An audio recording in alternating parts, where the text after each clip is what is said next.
Welcome. In this video I'm going to show you how you can obtain a stem and leaf display using Microsoft Excel. I have a separate video on where I show you how you can do this with my own add-in, which simply actually has a function that can create the stem and leaf plot. But in this video I show you how you can do it without any additional libraries or add-ins.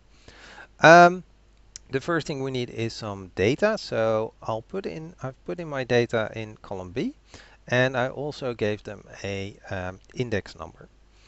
Then I also entered the key I'm going to be using for my stem, so my stem should represent hundreds.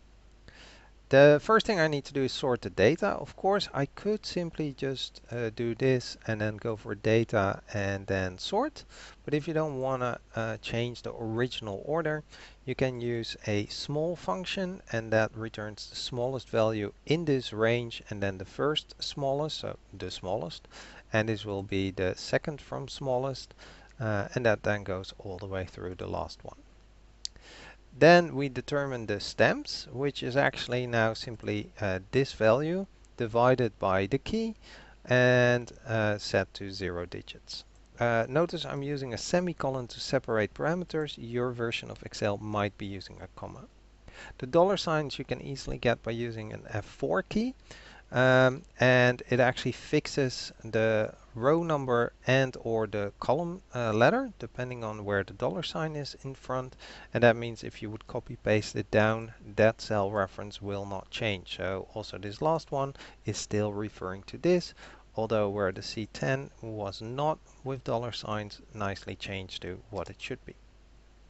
Alright, so those are the stems. The leaves are then simply the original value minus and then the stem multiplied by that key. The next one is somewhat cumulative. I'll check if actually from these are having all the same stems, and these are in order because we sorted the data. So what I can do is for the first one I'm simply going to use this leaf. However, as you might notice with 6, that should actually be then also having a 0 in front of it. So what this does is it actually makes sure it has the length of the key minus 1, and that's the number of digits it should actually show, and otherwise it puts a 0 in front of it. The next one checks if it's still in the same stem. If so, if it is the same, then we actually take the previous one and add the new one. And otherwise it just takes the new one because that's then the first of the next stem. The next column will be if this is actually the last leaf, and if so, for which stem. So this simply checks if this is the same as that one, then don't do anything because there is a next one, and otherwise show me the stem number. Alright, then we have all we need to actually create the display. So in order to do that, we simply create the minimum of all the stems I actually had. In column D were the stems. And then just keep on adding one until you've reached the maximum.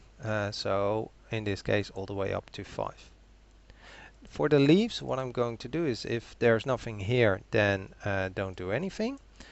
Otherwise, check if this stem is actually in my list of stems. If it's not, so if the count of this is 0, then don't show anything. That's happening with, for example, the stem of 4. And otherwise, what it needs to do is it needs to actually look in the column F, which has those cumulative leaves.